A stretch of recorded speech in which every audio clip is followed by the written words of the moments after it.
Hello, I am नवीन कुमार और यहाँ पर एक कंपनी है जो कि होटल चेन्स का बिजनेस चलाती है और लगभग 9 होटल्स आज के दिन इस कंपनी चला रही है। कुछ लीज पर हैं, कुछ ओन्ड हैं और इनको कंपनी आज के दिन चला रही है। इसका नाम है कंपनी का, वो है ब्रिगेड होटल वेंचर्स। ये ब्रिगेड ग्रुप की कंपनी है, BEL, जिसको हम लोग शॉर्ट में जानते हैं।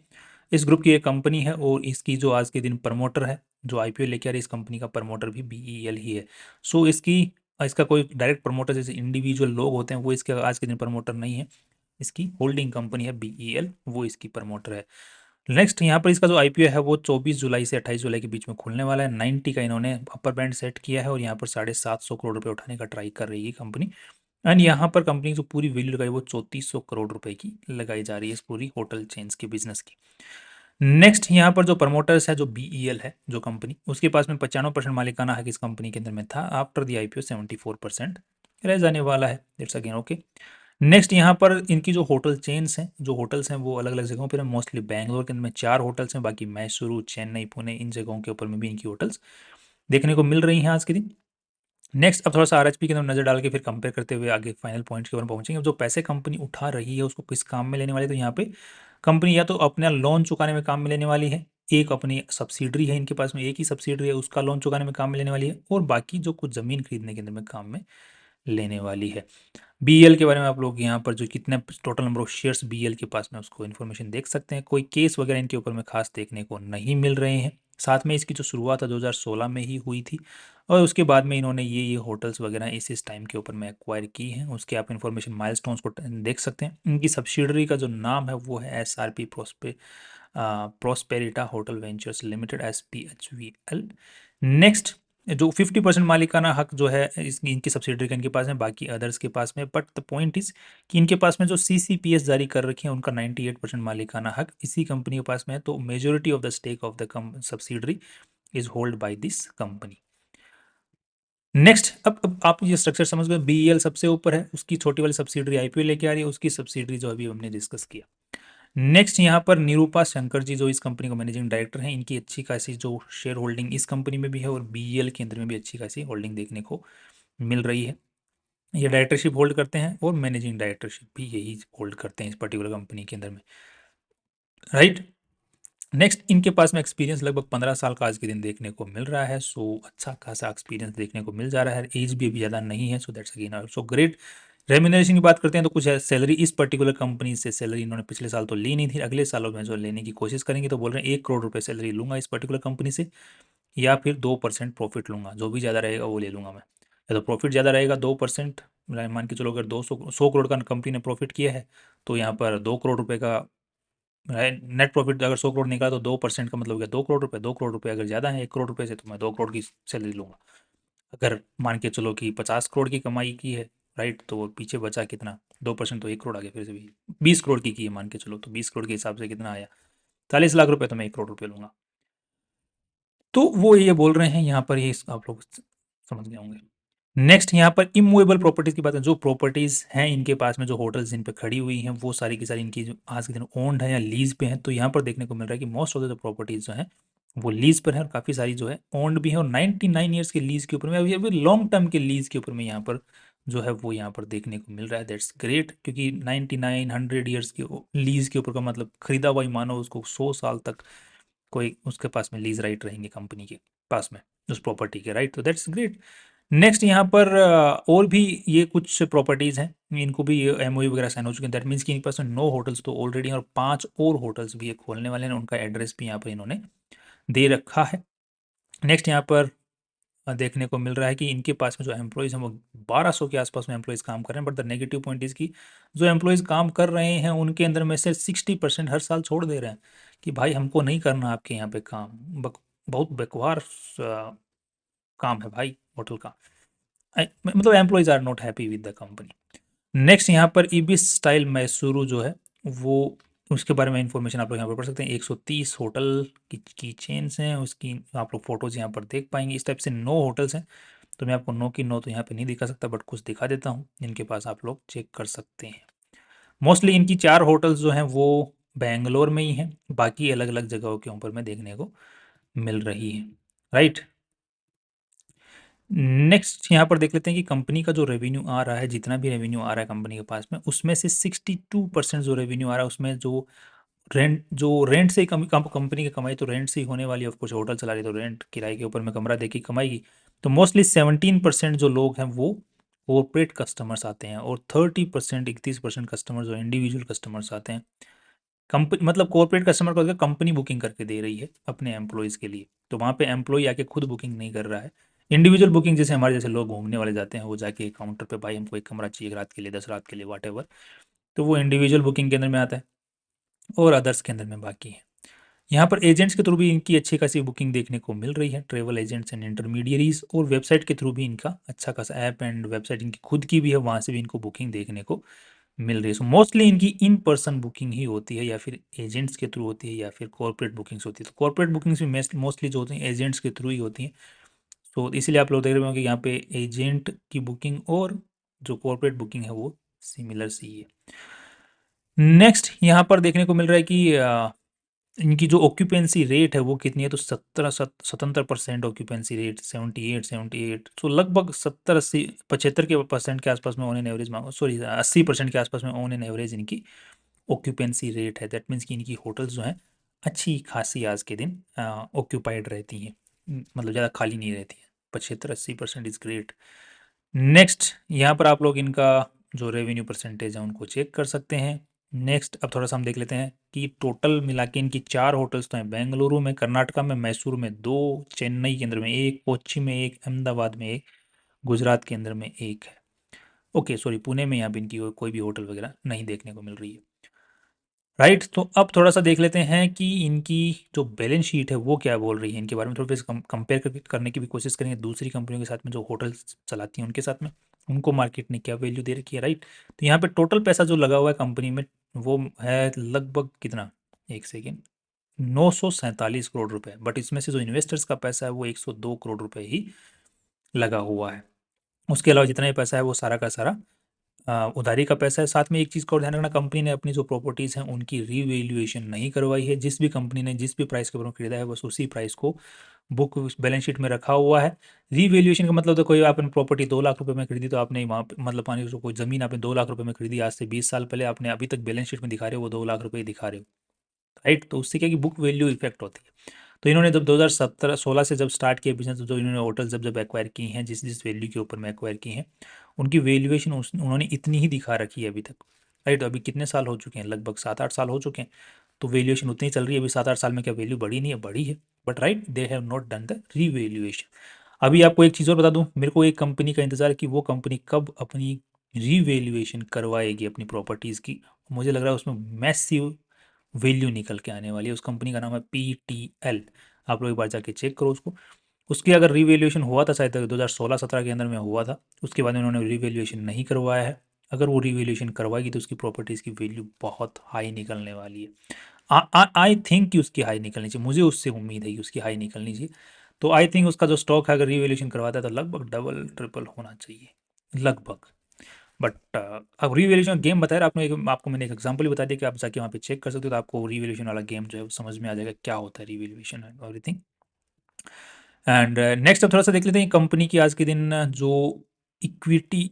ओके, तो यहाँ पर हम लोग ऑलरेडी देख सकते हैं। अब यह पैसा मेनली कहाँ पे लगा हुआ है, तो मोस्टली कहाँ पे लगा रहेगा, ऑफ कोर्स ये बात है उसमें प्रॉपर्टी प्लांट एंड इक्विपमेंट में लगा रहेगा सबसे ज़्यादा पैसा, और वहीं पर इनका लगा हुआ है 729 करोड़ रुपीज़।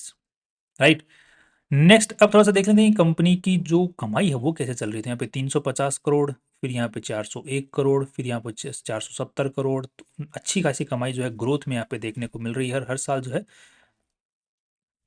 लगभग कितना 15 से 20% का ग्रोथ भी देखने को मिल रहा है। That's great. राइट, और यहाँ पर कंपनी का नेट प्रॉफिट है दैट इज ऑल्सो इंक्रीजिंग। यहाँ पे नेगेटिव में था, फिर यहाँ पे 31 करोड़ पॉजिटिव, बट यहाँ पर 31 करोड़ पॉजिटिव नहीं होना चाहिए था, लगभग 22 23 करोड़ ही पॉजिटिव नेट प्रॉफिट होना चाहिए था। यहाँ पर होना चाहिए था 33 करोड़ के आसपास में, बट ड्यू टू टैक्स की वजह से यहाँ पर थोड़ा सा गड़बड़ा गया मामला। तो यहाँ पर देख रहे हो अपना डिफर्ड टैक्स यहाँ पर पे करना पड़ रहा है इनको, जो कि इन्होंने पास्ट ईयर का जो टैक्स है बाद में निकल के आया, तो वो इन्होंने इस साल पे किया, जिसकी वजह से इनका नेट प्रॉफिट इस साल हैम्पर हो गया। तो ये पिछले साल होना चाहिए था, इस साल लगभग इनका 30 32 करोड़ के आसपास नेट प्रॉफिट होना चाहिए। तो हम जो नेट प्रॉफिट निकालने वाले हैं वो 30-32 करोड़ के आसपास से ही उसी के हिसाब से पी रेशियो निकालने वाले हैं। साथ में ही कंपनी बोल रही है कि हम अच्छा खासा अपना लोन भी चुका देंगे। एंड लोन इनके ऊपर में कितना है, तो लगभग 400 करोड़ से लोन चुकाएंगे 10% के आसपास। 400 करोड़ से मान लेते हैं तो 40 करोड़ का इनका वो भी बचेगा फाइनेंस कॉस्ट। तो यहाँ पे 40 करोड़ से फाइनेंस कॉस्ट भी बचने वाला है because of the loan thing. तो ये भी प्रॉफिट के अंदर में हम वो मतलब इफेक्ट डालेगा। तो हम पूरा 40 करोड़ नहीं देखने वाले, 30 करोड़ का हम लोग यहाँ पर नेट प्रॉफिट्स के अंदर में इंक्लूड करने वाले। 30 करोड़ का भी नहीं, 25 ही मान लेते हैं तो कि हम लोग सेफर साइड में रहें। तो 30 + 25 तो लगभग हो जाएगा 55 करोड़ के आसपास में हम लोग नेट प्रॉफिट मान के चलेंगे। So that we can take the clear picture where the market can give this company a value. सही, तो 55 करोड़ के आसपास का हम नेट प्रॉफिट लेके चलने वाले हैं और पी रेशियो कैलकुलेट करने वाले हैं। बिकॉज आफ्टर दी आईपीओ वो लोन चुकाने वाले हैं, तो वो अगले साल के अंदर में इफेक्ट नहीं डालने वाला। तो आज अगर हम लोग बोलते हैं कि कमाई इतनी ही रहे अगले साल भी, तो उसकी वजह से भी कंपनी का जो इंटरेस्ट बचेगा उसकी वजह से नेट प्रॉफिट में अच्छा खासा सुधार देखने को मिलेगा। तो उसकी वजह से ये मैंने चीज़ लिया है। तो कई भाइयों के कई सवाल आ जाते हैं, तो वो कंफ्यूज ना हो वहाँ पे। नेक्स्ट यहाँ पर जो कैश फ्लो स्टेटमेंट को देखते हैं, कंपनी कैश फ्लो, इस टाइप की कंपनी का कैश फ्लो बहुत अच्छी होती है बिकॉज इनका नेट प्रॉफिट इतना कम क्यों होता है, because of the depreciation thing.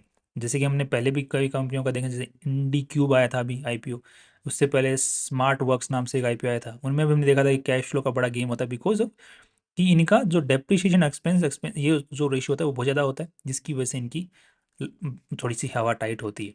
और यहाँ पर जो कैश फ्लो है बहुत अच्छा होता है, तो यहाँ पर वो भी सही देखने को मिल रहा है। 148 crore rupees they are earning, cash निकाल ले पा रहे हैं, जबकि 23 करोड़ नेट प्रॉफिट निकाल ले पा रहे हैं, तो नेट्स ग्रेट। अब थोड़ा सा हम तो इनको कंपेयर करके देख लेते हैं। तो फाइनली अभी तक के हिसाब से हम लोग पी रेशियो पहले सबसे पहले निकाल लेते हैं इसका। तो वैल्यू जो लगाई गई है वो 3400 करोड़, 3400 करोड़ के हिसाब से हम लोग 55 करोड़ से इसको डिवाइड करेंगे तो यहाँ पे 60 का पी रेशियो निकल के आता है, जिसको अगर हम लोग यहाँ पर कंपेयर करते हैं दूसरी कंपनियों से, लेमन ट्री होटल्स, इसका 63 का पी रेशियो है। दूसरी कंपनी जिसको हम लोग देख लेते हैं एक बार, दैट इज शोल्स बैंगलोर, जैसे लीला होटल्स चेन, जिसका भी थोड़े दिन पहले आईपीओ था, 320 का पी रेशियो चल रहा है। इसका हमने डिस्कशन किया था अच्छे से। नेक्स्ट इसका शेलट होटल्स 144 का, इसका 64 का, and this one is also 40। Sorry, brigade का तो चेक करना ही नहीं है, ऑफकोर्स होटल चेन को ही करना है अपने को, इसको तो मैंने सिर्फ आपको दिखाने के लिए लिखा था। यहाँ पे नॉर्मली देखा जाए तो 60 का पी रेशियो कंपनियों का देखने को मिल रहा है, उसका भी कितना आ रहा है, 60 का ही आ रहा है। अब थोड़ा सा हम पीबी रेशियो के पेपर देख लेते हैं। इसका पीवी रेशियो 10 का है। एंड ध्यान रखना, द इंडियन होटल्स कंपनी ये बहुत बड़ी कंपनी है, ये चेन है पूरी की पूरी, और इसकी भी रीवैल्यूएशन की हिस्ट्री कुछ खास नहीं है। सो इनकी भी बहुत भारी, इसकी जो पीबी रेशियो है ये 10 का भी लो है। दूसरा इसका देख लेते हैं शेरट होटल, तो इसका 7 का है। इसका कितने का है, इसका अभी जो शोल्स द लीला का इनका है लाइक आई थिंक साढ़े कितने इन्होंने, एक सेकंड में आपको दिखा देता हूँ।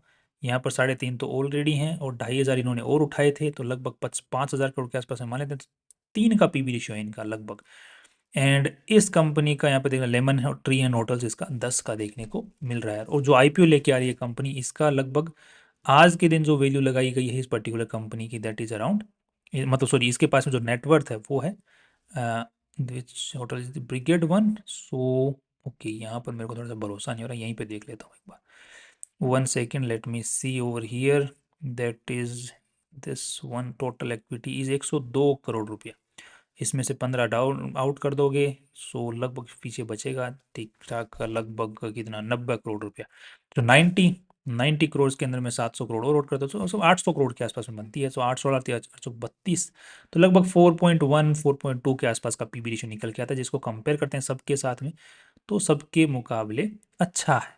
लीला का भी आईपीओ आया है, तो स्टिल वो भी उसके पास में वैल्यू अच्छी because of the IPO money, और इसके पास में भी 4 का PB ratio again is good comparing with the other companies.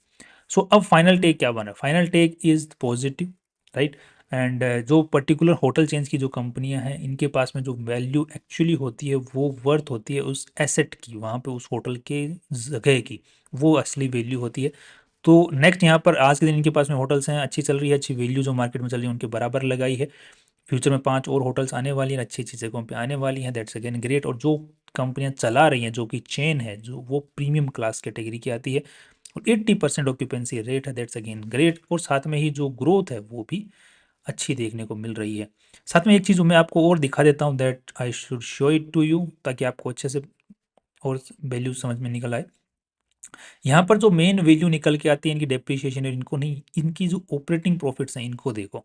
इनकी इसका ऑपरेटिंग प्रॉफिट ये निकाल ले पा रही है जो IHCL, जो सबसे बड़ी कंपनी, ये जो होटल चेन की बिजनेस IHCL, ये 33% निकाल ले पा रही है। शेलेट होटल्स को अगर हम लोग चेक करते हैं यहाँ पर, तो ये निकाल ले पा रही है 43%। शोल्स द लीला जो होटल है ये निकाल ले पा रही है 46%, और लेमन ट्री होटल्स है ये निकाल ले पा रही है 49%। राइट। और जो IPO लेके आ रही है ये पर्टिकुलर कंपनी कितना निकाल ले पा रही है, तो एक बार कैलकुलेट कर लेते हैं आपके सामने यहाँ पर बैठ के। तो इसका हम लोग डेप्रिसिएशन को आउट कर देते हैं, फाइनेंस कॉस्ट को आउट कर देते हैं, तो लगभग 36% के आसपास में यहाँ पर निकल के आ रहा है, जो कि 2 साल पहले लगभग 30% भी कंपनी ऑपरेटिंग प्रॉफिट नहीं निकाल ले पा रही थी। बिकॉज होटल बिजनेस में क्या होता है कि यहाँ पर अगर आप लोग चेक करते हैं तो कंपनी का जो रेवेन्यू है यहाँ से यहाँ तक लगभग 120 करोड़ रुपए से बढ़ गया, बट यहाँ पर अगर हम लोग चेक करते हैं दिस इज अदर एक्सपेंसेस, ये लगभग 20 करोड़ रुपए से ही बढ़ा है। बिकॉज होटल बिजनेस के अंदर में कुछ जो एक्सपेंसेस होते हैं फिक्स होते हैं, बट वो कंपनी के रेवेन्यू बढ़ने के साथ में इतने नहीं बढ़ते हैं। तो बिकॉज ऑफ दैट कंपनी का जो ऑपरेटिंग प्रॉफिट है वो बढ़ता है, तो आज के दिन 36% पे, आने वाले टाइम के अंदर में ये और ज़्यादा बढ़ेगा। बिकॉज ये अभी 468 करोड़ पे है, और ये जो सबसे ज़्यादा नेट ऑपरेटिंग प्रॉफिट कमा ले पा रही है ये 1200-1300 करोड़ के आसपास में है। तो ये जब इस लेवल पे पहुंचेंगे तो ये भी कमाएंगे, ऑफ कोर्स ही बात है। अब 1000 करोड़ के ऊपर में ऑपरेटिंग प्रॉफिट अगर 50%, तो लगभग 500 करोड़ का ऑपरेटिंग प्रॉफिट। उसके बाद में फिर बाकी कैश फ्लो के अंदर में तो जाकर पूरा का पूरा ही कन्वर्ट हो गया वो। फिर फाइनेंस कॉस्ट और डेप्रिसिएशन कॉस्ट निकाल के फिर नेट प्रॉफिट भी ठीक ठाक निकाल लेगी ये पर्टिकुलर कंपनी, बिकॉज 5 आ रहे हैं आने वाले टाइम के अंदर में और ज़्यादा, और इन्फ्लेशन अपना काम गेम प्ले कर ही रहा है। सो ओवरऑल जो मेरा पर्टिकुलर पर्सपेक्टिव बन रहा है, ब्रिगेड ग्रुप कितनी बड़ी कंपनी, ग्रुप की कंपनी है, ऑलरेडी जो वैल्यूएशन जो मार्केट में कंपनियां चल रही है उनके बराबर से ही लगाई गई है, एंड यहाँ पर ग्रोथ का प्रोस्पेक्ट अच्छा खासा है, और फ्यूचर में और होटल चेन्स आने वाले हैं। इन्फ्लेशन का रोल प्ले कर रहा है, और उस जगह पे इनकी मोस्टली होटल ज़्यादा आ रही हैं जो बैंगलोर के अंदर में, और Bangalore is a IT city जहाँ पर ऑपरेटिंग मार्जिन इनके अच्छे बने रहने की उम्मीद है। So I am hopeful in the longer run, shorter run, and in the listing gain. जो लिस्टिंग गेन में ज़्यादा नहीं है, बिकॉज इन्होंने ऑलरेडी एट पार वैल्यू यहाँ पर लगा ली है, एंड जो प्रमोटर है वो अपना ज़्यादा स्टेक बेच भी नहीं रहा है यहाँ पर। Right. So that's all from my side. कल फिर मिलते हैं वीडियो के साथ में। सो अच्छा ओके, सो कितने लिस्टिंग गेन की उम्मीद है, तो मुझे 10-20% के आसपास ही लिस्टिंग गेन की उम्मीद है। बाकी आप लोग थोड़ा सा GMP के ऊपर में नज़र रख सकते हैं, तो so that you can have a clear idea of that as well. Right. So longer and shorter run I am positive. That's all from my side. कल फिर मिलते हैं वीडियो के साथ में सी यू टुमारो।